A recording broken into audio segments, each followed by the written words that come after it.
നാരായണീയം പുസ്തകം 92 ശ്ലോകം 1. വേദൈ സർവാണി കർമാണ്യഫലപരതയാ വർണ്ണിതാനീതി ബുദ്ധ്വാ താനി ത്വയ്യർപ്പിതാന്യേവ ഹി സമനുചരൻ യാനി നൈഷ്കർമ്യമീശ. മാ ഭൂദ്വേദൈർനിഷിദ്ധേ കുഹചിദഭിമനഃ കർമ്മവാചാം പ്രവൃത്തിർ ദുർവർജം ചേദവാപ്തം തദപി ഖലു ഭവത്യർപ്പയേ ചിത്പ്രകാശേ. വേദൈഃ സർവാണി കർമാണി അഫലപരതയാ വർണ്ണിതാനി ഇതി ബുദ്ധ്വാ. വേദൈ സർവാണി കർമാണ്യഫലപരതയാ വർണ്ണിതാനീതി ബുദ്ധ്വാ താനി ത്വയി അർപ്പിതാനി ഏവ ഹി സമനുചരൻ യാനി നൈഷ്കർമ്യം ഈശാ. താനി ത്വയ്യർപ്പിതാന്യേവ ഹി സമനുചരൻ യാനി നൈഷ്കർമ്യമീശാ. മാ ഭൂത് വേദൈഃ നിഷിദ്ധേ കുഹചിദ് അഭി മനഃ കർമ്മവാചാം പ്രവൃത്തിർ. മാ ഭൂദ്വേദൈർനിഷിദ്ധേ കുഹചിദഭിമനഃ കർമ്മവാചാം പ്രവൃത്തിർ ദുർവർജം ചേദ് അവാപ്തം തദ് അപി ഖലു ഭവത് ഇതി അർപ്പയേ ചിത്പ്രകാശേ. ദുർവർജം ചേദവാപ്തം തദപി ഖലു ഭവത്യർപ്പയേ ചിത്പ്രകാശേ. നാരായണീയം ദശകം 92 ശ്ലോകം 2. യസ്ത്വന്യ കർമ്മയോഗസ്തവ ഭജനമയസ്തത്ര ചാഭീഷ്ടമൂർത്തിം ഹൃദ്യാം സത്വൈകരൂപാം ദൃശതി ഹൃദി മൃദി ക്വാപി വാ ഭാവയേത്വാ. പുഷ്പൈർഗന്ധൈർനിവേദ്യൈരപി ച വിരജിതൈ ശക്തിദോ ഭക്തിബോധൈർനിത്യം വർയാം സപര്യാം വിദധതൈ വിഭോ ത്വത്പ്രസാദം ഭജേയം. യഃ തു അന്യഃ കർമ്മയോഗഃ തവ ഭജനമയഃ തത്ര ച അഭീഷ്ടമൂർത്തിം ഹൃദ്യാം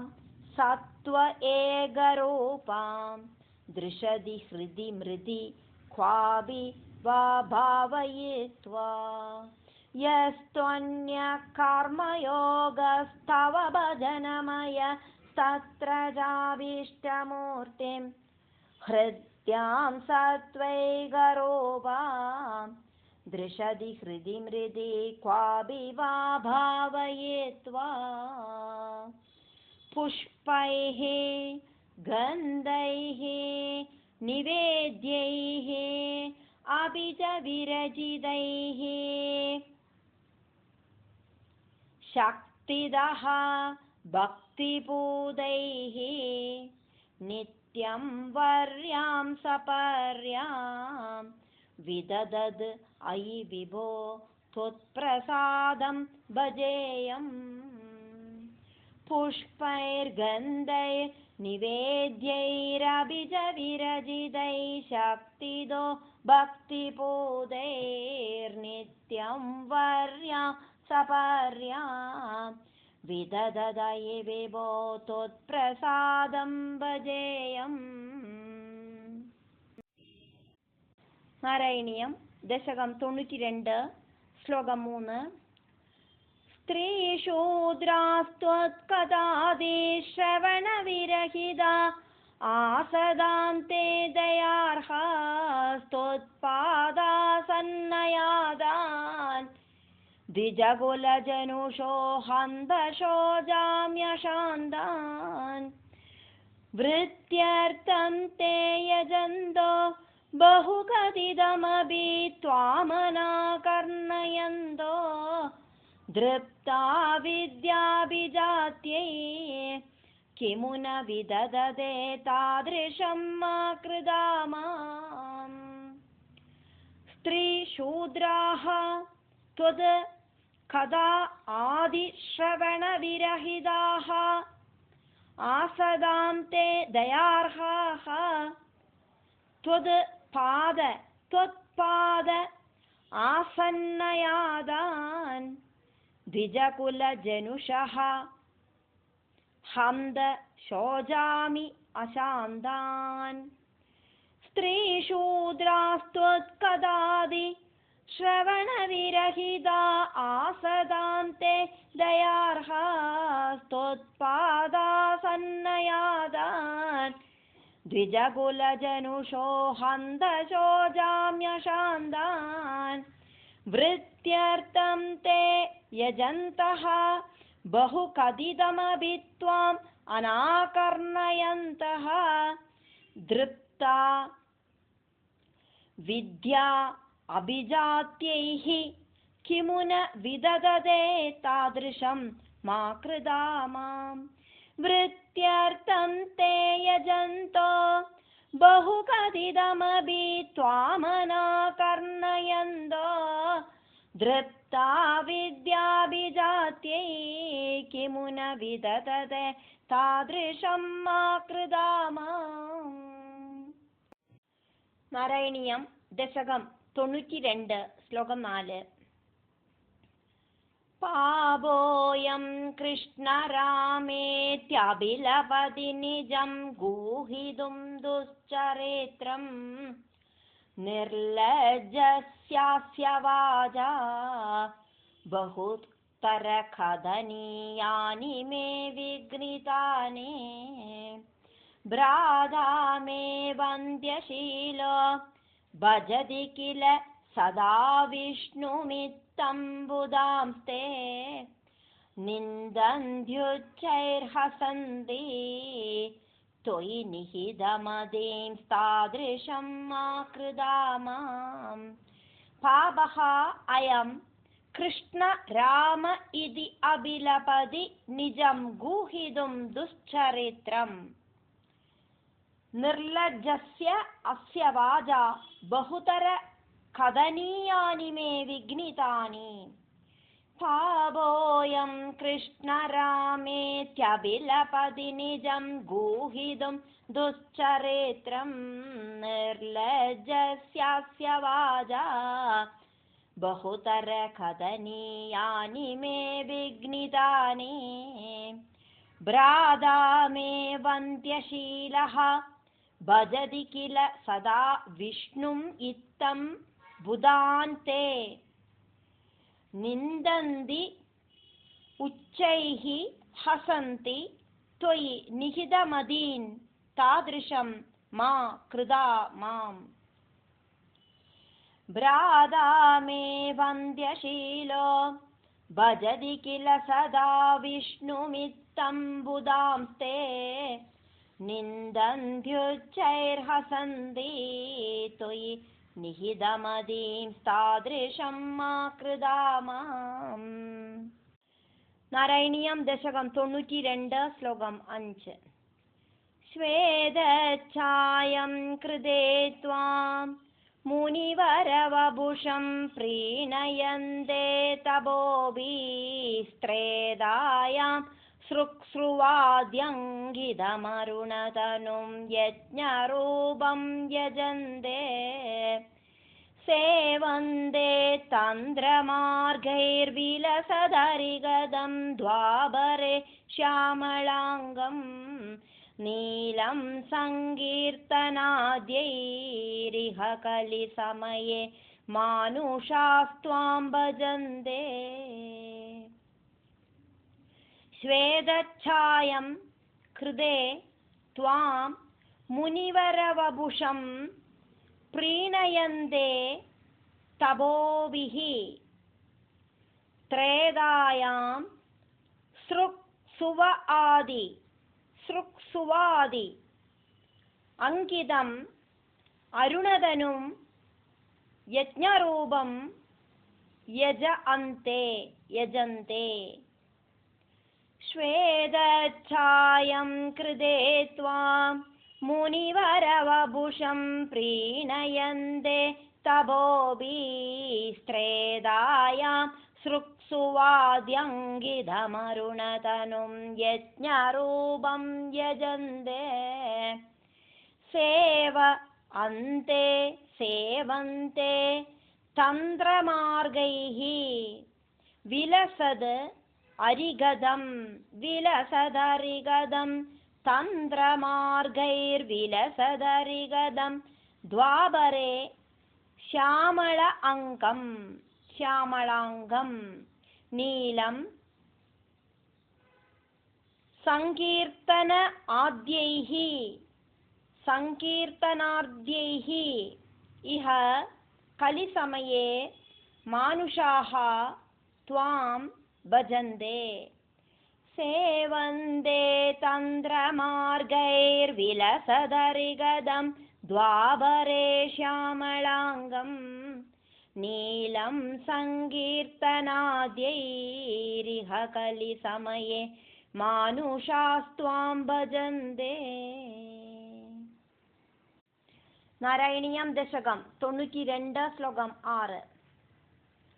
സോയം കാലേയകാലോ ജയതി മുരരിഭോ യത്ര സങ്കീർത്തനാദ്യൈർനിര്യത്നൈരേവ മാർഗൈരഖിലധനചിരാത്വത്പ്രസാദം ഭജന്തെ जादास्त्रेधा कृधाधौ अभिः किल कलौ सम्भवं कामयन्ते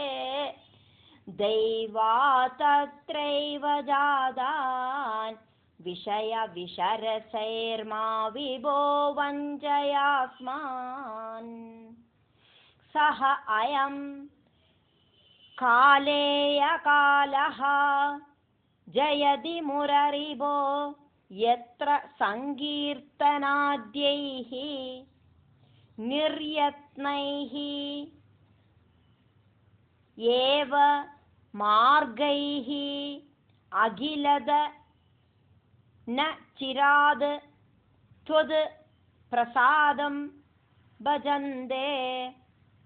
सोऽयं कालेयकालो जयति मुररिभो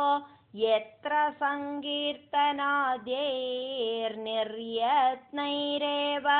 मार्गैरखिलधनचिरात्वत्प्रसादं भजन्ते जादाः त्रेधा कृधादौ अभिः किल कलौ सम्भवं कामयन्ते दैवाद् तत्र एव जादान् विषयविषरसैः मा विभो वञ्चय अस्मान् जादास्त्रेधा कृधादौ अभिः किल कलौ सम्भवं कामयन्ते दैवातत्रैव जादान् विषयविषरसैर्मा विभो वञ्चयास्मान्. നാരായണീയം ദശകം 92 ശ്ലോകം 7. ഭക്താസ്താവത് കലൗ സ്യൂർദ്രമിളഭുവി തതോ ഭൂരിശസ്തത്ര ചോച്ചൈ കാവേരീം താമ്രപർണീമനു കില കൃതമാലാം ച പുണ്യാം പ്രതീജീം ഹാമാമപ്യേതദന്ധർഭവമഭിജ വിഭോ കിഞ്ചിദഞ്ജദ്രസം ത്വയ്യാശാപാശൈർനിബധ്യ भ्रमयन भगवन् पूरय त्वन्निषेवाम् भक्ताः तावद् कलौ स्युः द्रमिलभुवि ततः भूरिशः तत्र च उच्चैः कावेरीं ताम्रपर्णीम् अनु किल कृतमालां च पुण्यां प्रदीजीम् भक्तास्तावत् कलौ स्युर्द्रमिलभुवि ततो भूरिशस्तत्र चोच्चै कावेरीं ताम्रपर्णीमनु किल कृतमालां च पुण्यां प्रदीजीम् हा माम् अभि एतद् अन्तर्भवम् अभि च विभो किञ्चिद् अञ्जद् रसं किञ्चिद् अञ्जद्रसं तु अयि त्वयि आशापाशैः निबध्य भ्रमय न भगवन् पूरय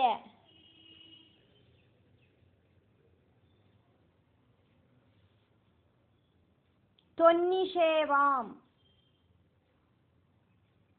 त्वद् निषेवाम् हा मामप्येतदन्तर्भवमभिजविभ किञ्चिदञ्जद्रसं